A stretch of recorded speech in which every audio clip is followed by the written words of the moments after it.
porque ya tenemos en el sistema a nuestro primer invitado, con quien podemos tener muchas diferencias de opinión, creo que han quedado manifestadas en anteriores entrevistas y es importante también destacar su generosidad para regresar a Sin Censura a pesar de esos intercambios duros. Déjeme precisamente rescatar de Gerardo Fernández Noroña, para hablar, ya entrar en calor, entrar en el tema. Hemos estado rascando, rescatando mucho de lo que se dijo en aquellas comparecencias de Genaro García Luna en la Cámara de Diputados, cuando Noroña le dijo asesino y le dijo sus verdades, cuando estaba en la cumbre, en el pedestal, Genaro García Luna, quien respondía con gran soberbia. Hoy en el banquillo de los acusados, en Estados Unidos, en la Corte del Distrito Este de Nueva York. Acusado precisamente de lo que él negó una y otra vez con gran soberbia en estas comparecencias, de pactar con el crimen organizado. Hay que recordar, por ejemplo, este episodio en una de esas comparecencias y en las participaciones de Gerardo Fernández Noroña y de Genaro García Luna. A los cuestionamientos. Con todo gusto, gracias, presidente. Gracias, diputado, por sus preguntas y comentarios. Bien, le pediría tiempo para contestar cada una de ellas porque creo importante dar respuesta a ella. Bueno, respecto a que soy asesino o no, usted es diputado y cualquier ciudadano en este país está obligado a aportar las pruebas ante la autoridad competente respecto a un delito. Yo estoy a su disposición, yo si no tendré ninguna cobijo de fuero, estoy a su disposición. Si usted cree conveniente, hay evidencia de ello, estoy a su disposición, señor diputado, respecto a eso. Yo doy toda mi convicción permanente de coadyuvar en el esfuerzo institucional de este país para combatir el delito. Respecto a la carga criminal, bueno, es su opinión de usted y es totalmente respetable. Debo decirle que este país es público, lo que ha sido mi carrera profesional y personal, y está a su disposición para que usted tenga acceso a ello. Voy a entrar muy particular a lo que usted señala respecto al patrimonio de mi familia y el personal, con todo gusto. Primero, decirle a usted que soy de los funcionarios públicos que no ahorita, desde hace años, es pública mi declaración patrimonial. Es pública. Yo decidí que fuera pública. Por eso es que usted tiene acceso a esos datos que están mal interpretados. Porque es pública mi declaración patrimonial. Y es mi decisión, y así fue hace algunos años cuando yo entré a ser servidor público de este país. Segundo, está aquí el documento, no de lo que yo creo o pienso, el documento oficial de un notario público, el crédito hipotecario de mi casa, hipotecario, señor diputado, y está a su disposición para que usted vea el monto que corresponde al costo del terreno de mi casa, donde yo digo, cuál tiene usted fotografías, las cuales ya son bastante viejas, por supuesto. Y está a su disposición. precisamente por lo que decía Genaro García Luna en estas comparecencias, es que muchos preguntamos, ¿cómo es que pasó Genaro de tener crédito hipotecario, ganar poco o ganar como funcionario público por 22 años, en ese entonces, en el 2010, creo que fue esta comparecencia, a tener la riqueza que finalmente tuvo en su vida en Miami, en Florida? El gobierno de México en estos momentos busca recuperar hasta $700 millones de esa riqueza, dice el gobierno de México, mala vida de Genaro García Luna. Y cómo sus amigos, los periodistas, nunca investigaron o no investigaron lo suficiente para darse cuenta que pues no cuadraba, diría Leo Zuckerman, no me cuadran estas acusaciones contra Genaro García Luna, diría. Bueno, hablando de soberbios, y grábenme muchachos, si Genaro García Luna respondía con soberbia en las comparecencias en la Cámara de Diputados, Felipe Calderón, con esa misma soberbia o más, se expresaba así de la Policía Federal. Deben honrar la confianza que se ha depositado en ustedes. Sabemos muy bien que seguramente habrá aún policías corruptos en nuestras propias filas de la Policía Federal o que cometan abusos contrarios a la ley. Pero ustedes deben tener el valor para denunciar a aquellos deshonestos que aún persistan y que con su comportamiento manchan el buen trabajo y el buen nombre de quienes sí tienen un compromiso real con la institución y con los mexicanos y que son abrumadora mayoría. Pues hay un policía federal que le hizo caso a Felipe Calderón, hoy ex policía federal. Francisco Cañedo Zabaleta ayer testificó en el juicio contra Genaro García Luna y afirmó, es el primer testigo que afirma haber visto, y además es un ex agente, un ex policía federal, haber visto reunido a Genaro García Luna con Arturo Beltrán Leiva, el abatido líder de la organización de los hermanos Beltrán Leiva, y a Edgar Valdés Villarreal, la Barbie, hoy tras las rejas y quien podría ser testigo también cooperante de los fiscales en el juicio contra Genaro García Luna, todo esto camino a Cuernavaca. El ex policía federal, insisto, y con todo el sarcasmo del mundo, le hizo caso a Felipe Calderón y ahora está denunciando a ese corrupto que lo tenía metido hasta la cocina, Felipe Calderón, Genaro García, presunto corrupto, pues, para que nadie se vaya a sentir. Dice el ex policía federal Francisco Cañedo Zabaleta que reportó el hecho a Laida Sansores en el Congreso, la hoy gobernadora de Campeche, y que le sugirió pasarle la historia a un periodista de Proceso.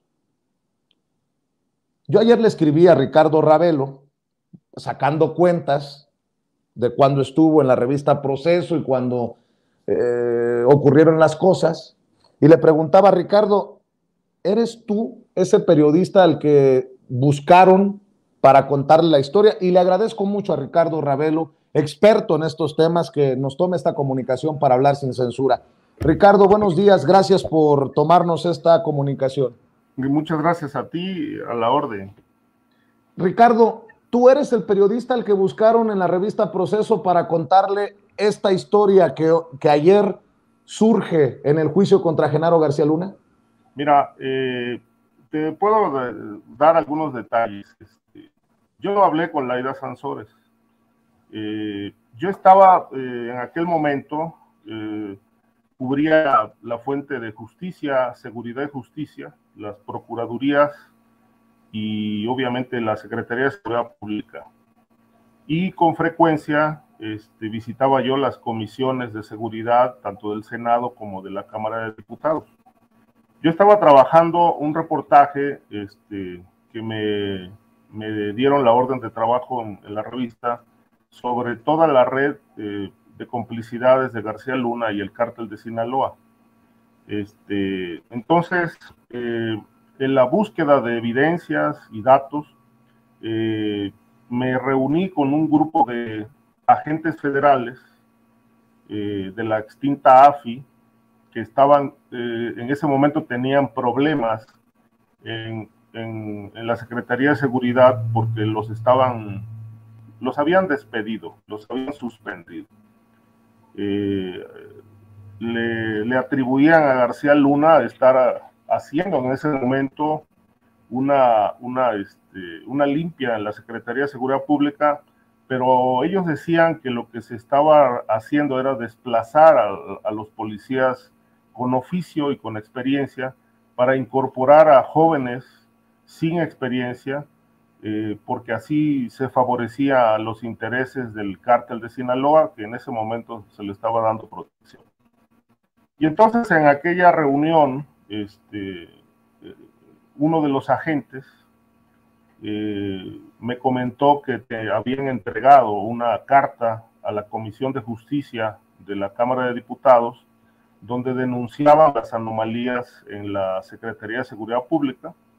Decían además que García Luna no era digno de confianza para que se le diera más poder, y detallaban con fecha, nombres, aquel episodio del secuestro o levantón que le dieron a García Luna en la carretera Tepoztlán-Cuernavaca, un grupo de sicarios al servicio de Arturo Beltrán Leiva, que en aquel momento encabezaba una célula criminal que se había ya desligado de Sinaloa.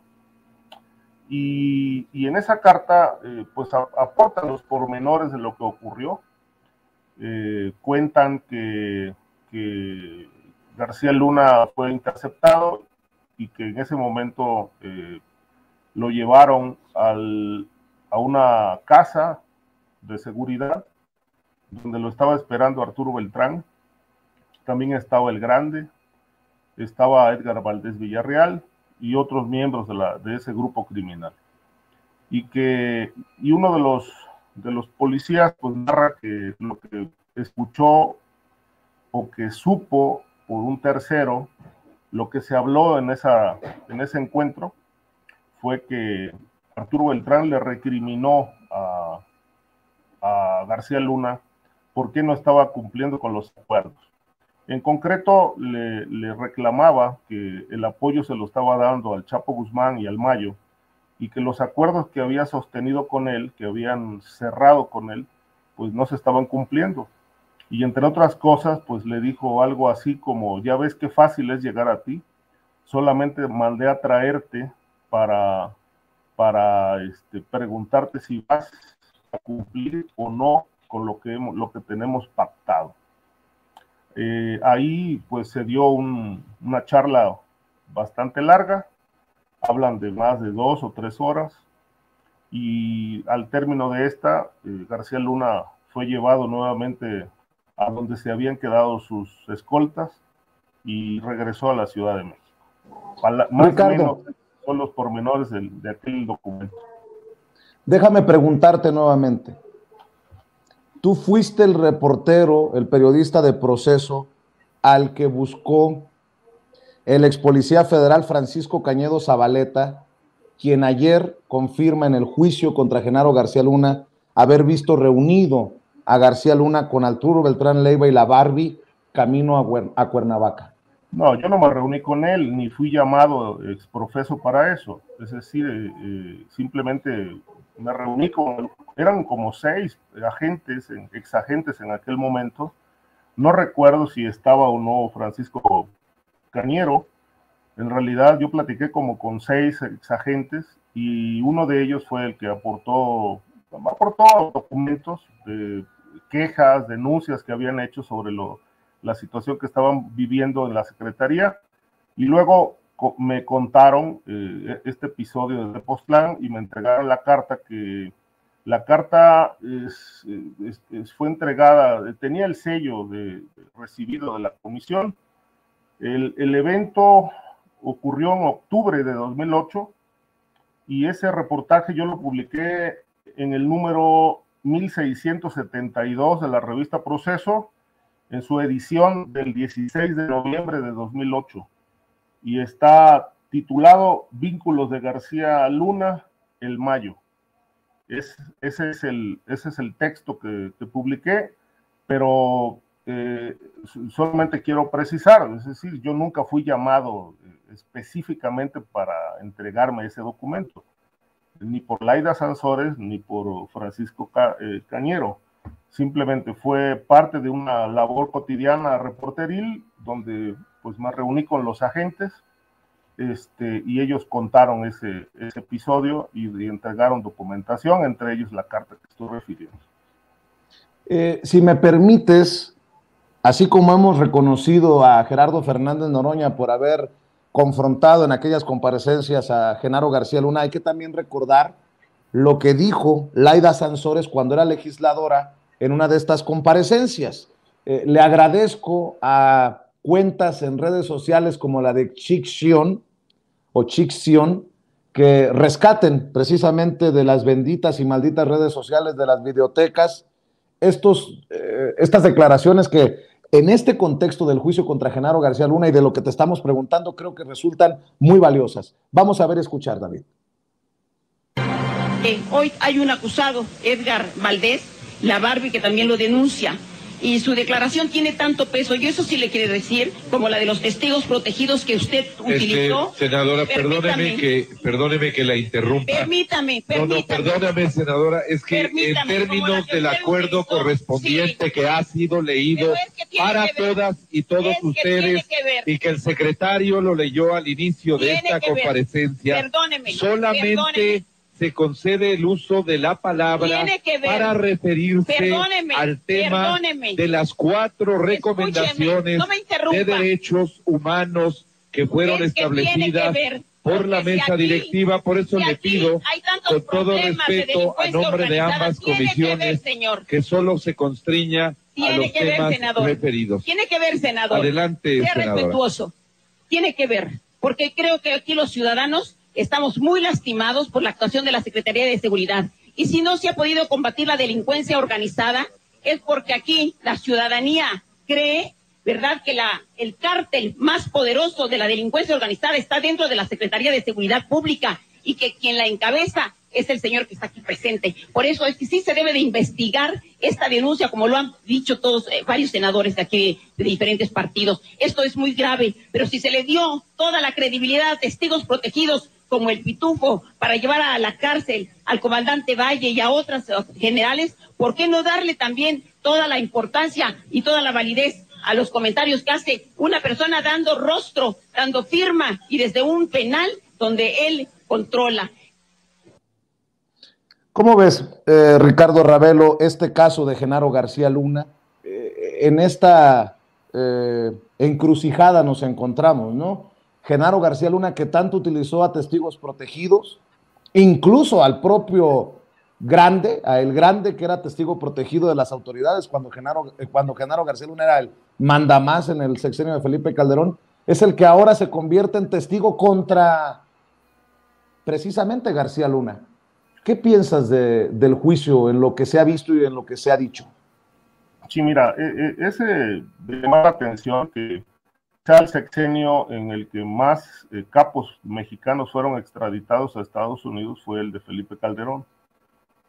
Tras ser detenido, el Grande fue incorporado al programa de testigos protegidos en México, con una historia muy plagada de claroscuros, declaraciones que no se sostuvieron. Es decir, si analizamos el periodo en el que fungió como testigo protegido en México, pues el Grande realmente quedó a deber mucho, porque la mayor parte de las acusaciones que hizo contra personajes de la política o del área de seguridad, pues se cayeron en los tribunales. Y hay que recordar nada más el caso de la Operación Limpieza, donde se mencionaba toda esa danza de millones que entregaban a funcionarios militares, civiles, agentes de Interpol y hasta funcionarios de la embajada para servir a la organización Beltrán Leiva.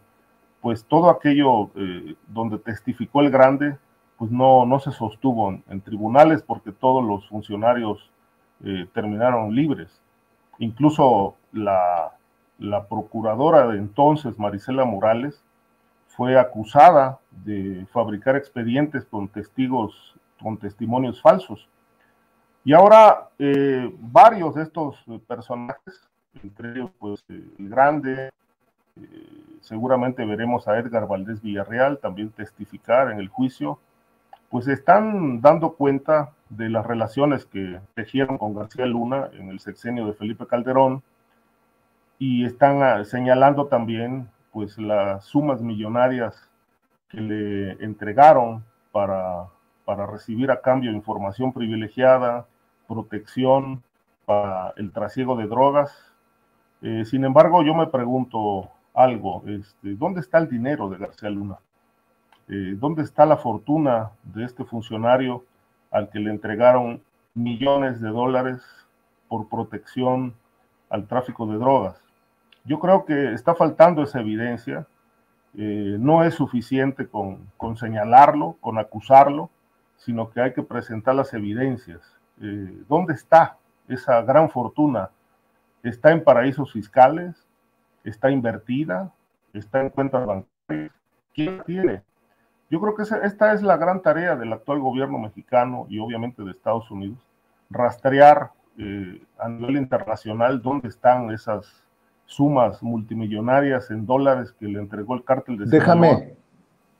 Déjame preguntarte, ¿hacia dónde apuntaban tus investigaciones? Porque tú eras, en ese entonces, tú mismo has dado cuenta de ese reportaje, tú eras el que destapaba los presuntos vínculos de Genaro García Luna con el crimen organizado. ¿Hacia dónde apuntan tus investigaciones? Yo creo que ese dinero está en paraísos fiscales y considero que una labor importante del gobierno actual debe ser rastrearlo. Y para ello requiere de una amplia cooperación internacional. Ahí tendría que revisar la propia Cancillería y la Fiscalía General de la República, el área de inteligencia financiera, cómo están sus relaciones internacionales en los paraísos fiscales, en Panamá, en Mónaco, en Islas Caimán, con qué apoyo internacional puede contar México para rastrear toda esta suma millonaria, que si no está invertida en bienes inmuebles, pues debe estar guardada en algún paraíso fiscal a nombre de una empresa, como suele usarse o estilarse en estos lugares donde se depositan a ver si entendí bien, Ricardo. O sea, tú no estás defendiendo a Genaro García Luna, estás, de hecho, entiendo con lo que me estás diciendo que tú crees que sí existe ese dinero, que hay que encontrarlo. Claro, por supuesto. Y también sostengo que digamos, si la fiscalía, o en este caso las autoridades estadounidenses, aspiran a imponerle a García Luna una cadena perpetua, pues me parece que con lo que hemos visto hasta ahora no les alcanza, porque, insisto, no bastan las acusaciones, cualquiera puede acusar, pero pocos pueden probar, y lo que está faltando es la evidencia. ¿Dónde está el dinero? Es la gran pregunta. Yo no soy policía, soy reportero. Esa es tarea de las autoridades. Ricardo, llegamos a este punto que me parece también importante. Dice el Conejo, uno de los testigos cooperantes de la Fiscalía contra Genaro García Luna, que él repartió, dio $300,000 a periodistas, o a periodista, o a medios. Ya se habla de una serie de periodistas que en su momento le ayudaron a Genaro García Luna o al crimen organizado. Ya algunos hablan de periodistas narcos. ¿Qué piensas de esto? Porque desde medios corporativos pues no van a hablar de estas cosas. Y desde medios independientes estamos ávidos a la expectativa de escuchar nombres y apellidos o nombres de medios. Sabemos que Televisa, por ejemplo, recibió cientos de millones de pesos para hacer aquella serie, ni me acuerdo cómo se llama, para ensalzar la imagen, levantar la imagen de la Policía Federal. Tenemos casos como, pues los voy a dar con nombre y apellido, Leo Zuckerman, que en una entrevista con Felipe Calderón decía que no le cuadraban las acusaciones, pero ahora sí le cuadran. Hace unos días escuchaba una entrevista que le hacían Raimundo Rivapalacio, que dice que pesa 1 tonelada el $1,000,000 y que es imposible que lo cargara Genaro García Luna, quedando exhibido pues con su payasada. ¿Qué tan relevante, tú que has estado dando cuenta de estos vínculos entre el crimen organizado y las autoridades en tiempos de Calderón con Genaro García Luna al mando, qué tan relevante resultaría conocer quiénes son estos periodistas chayoteados o estos periodistas corruptos? Mira, sí había, eso yo era fuente, yo cubría la Procuraduría General de la República. Te podría decir que de las cosas que me enteré en aquellos años, yo cubrí de 1996 a 2012 la fuente. Entre colegas periodistas se hablaba del reparto de dinero en la PGR, ¿no? Y en algunos casos le pagaban a los periodistas en especie, es decir, le daban cocaína, droga a los que consumían, y de esa manera les les entregaban cierta cantidad de droga cada determinado tiempo. A ver, perdón por interrumpirte, Ricardo, porque esto es revelador. Tú estás diciendo que tenías conocimiento de que a periodistas se les pagaba con droga.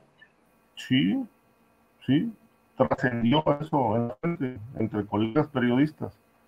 A mí no me consta, pero digamos, cuando íbamos a comer o íbamos a tomar un trago a algún bar cerca de la PGR, pues ahí nos juntábamos varios reporteros que cubríamos la fuente y eso comentaban, que estamos hablando desde la etapa de que estaba como procurador Lozano Gracia,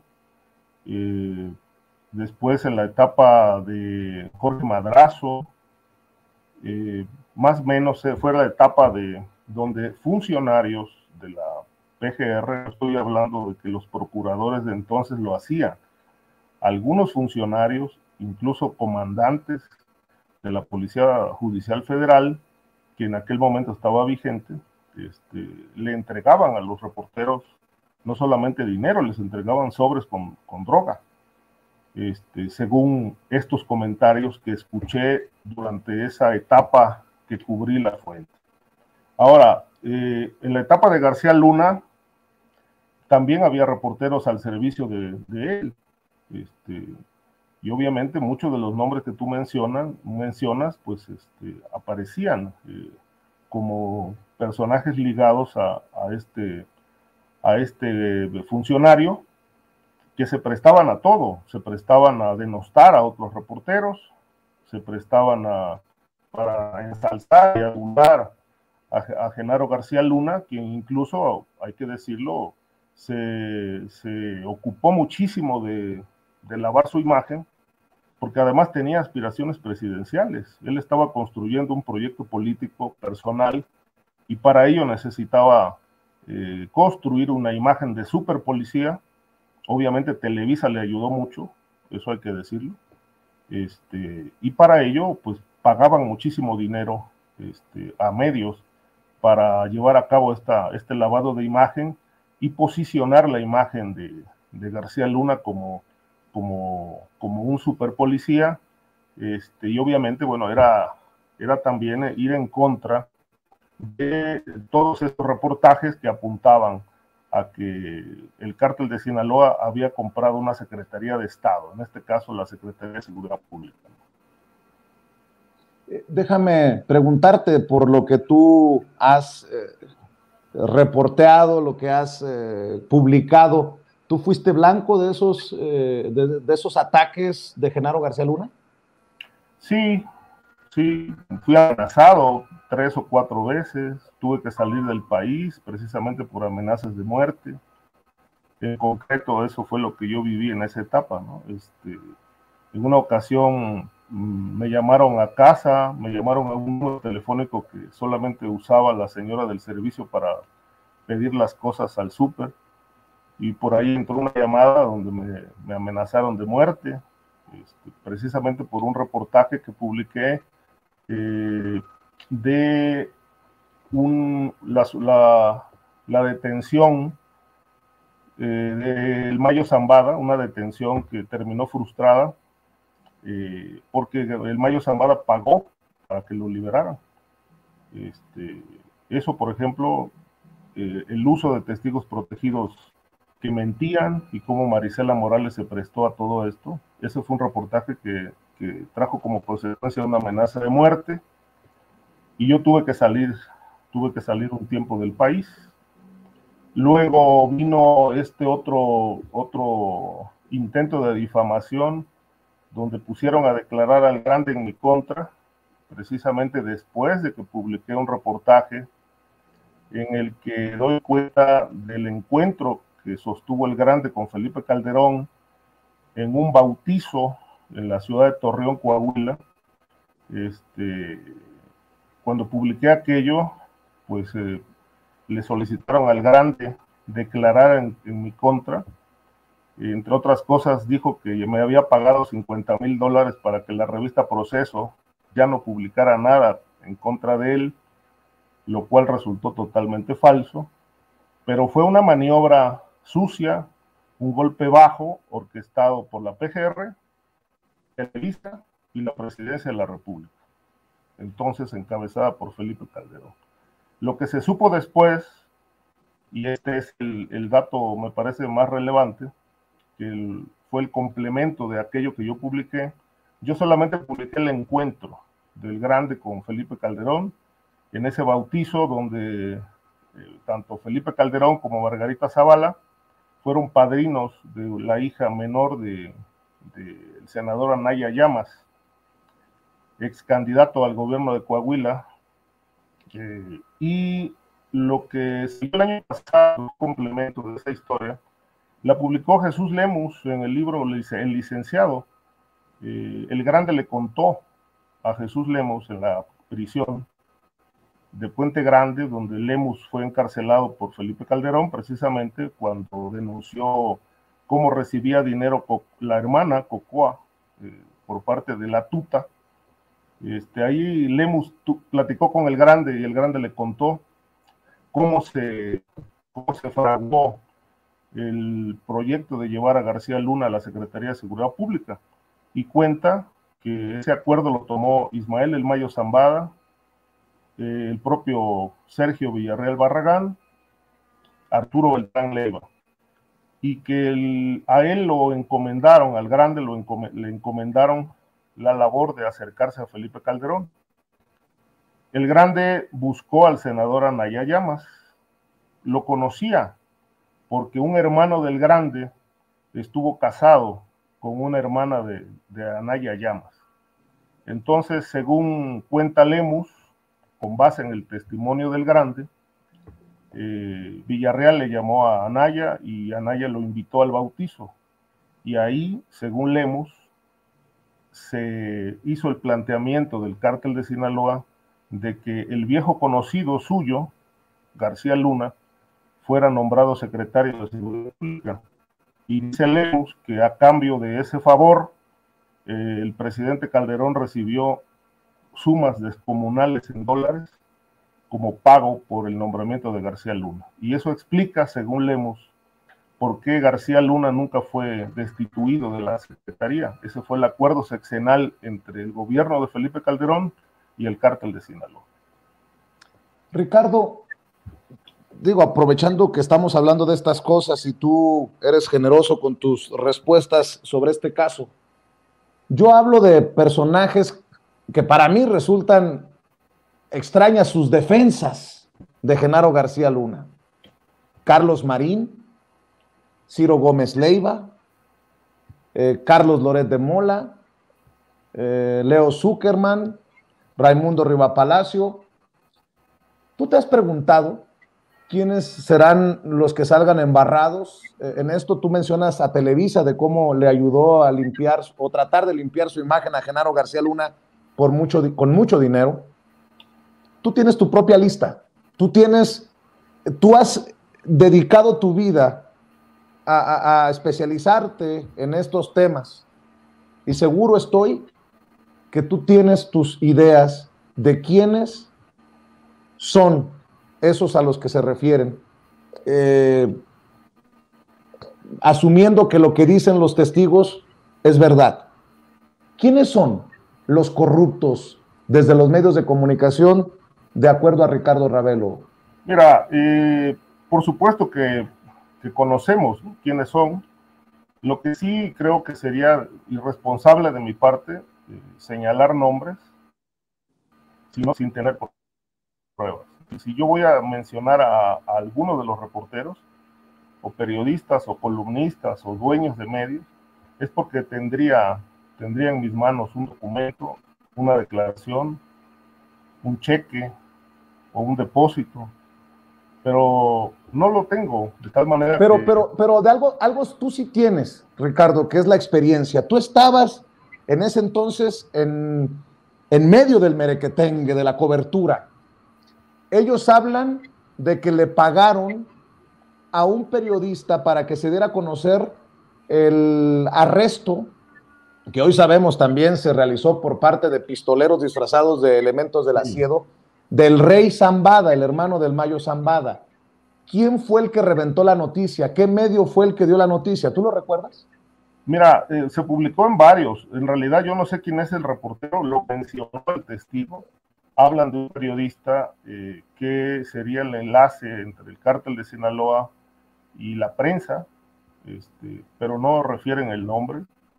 Yo creo que, pues, no sé si publicó este reportero el dato, la nota, o solamente dio información para que se publicara. Es decir, pues eso es fácil, podremos ir a la hemeroteca de esa fecha y ahí ver qué medios publicaron la información y quiénes firmaron las notas al respecto. Ignoro si alguno de estos reporteros fue el enlace de Beltrán, porque lo que mencionó el testigo es que los Beltrán Leiva se enojaron porque el objetivo de Sinaloa era suplantar la identidad de Rey Zambada, es decir, hacer un intercambio, entregar a otra persona a cambio de la liberación de Rey Zambada. Los Beltrán se enteran y entonces lo que hicieron fue contactar a este periodista, que no refieren el nombre, para que se diera a conocer este plan de suplantar la identidad de Rey Zambada. Yo ignoro quién es este periodista. Lo que sí recuerdo es que la información se manejó mucho tanto en medios impresos como en Televisa, en el espacio de Aristegui, el espacio ¿cómo se llama? Este espacio que tenía, bueno, en distintos medios. Radio UNAM manejó mucho también esto, pero específicamente a quién le pidieron el favor de difundir este intento de Sinaloa de suplantar al Rey Zambada, ignoro, no tengo idea de quién haya sido.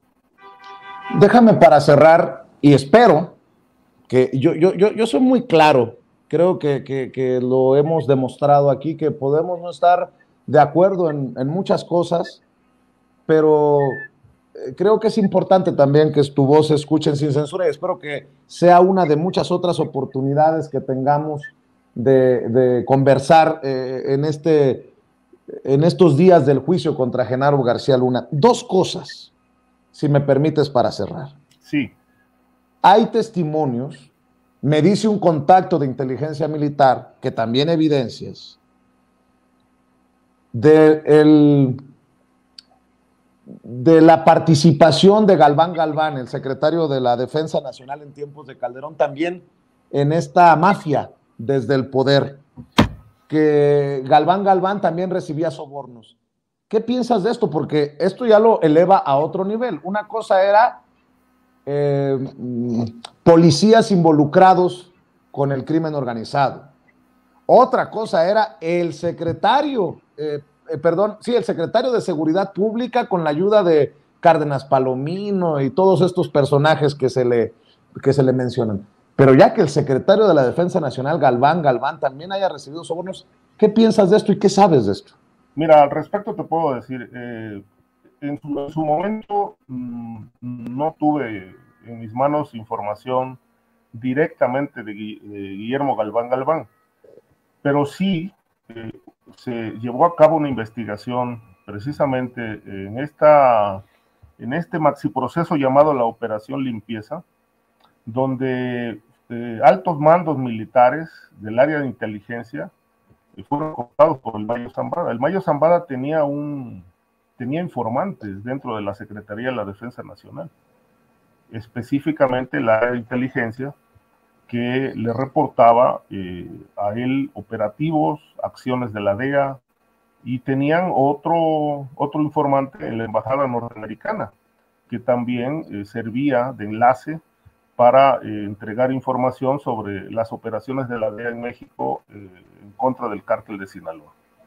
Obviamente aquí participaba también Interpol, agentes de Interpol que formaban parte de esta red.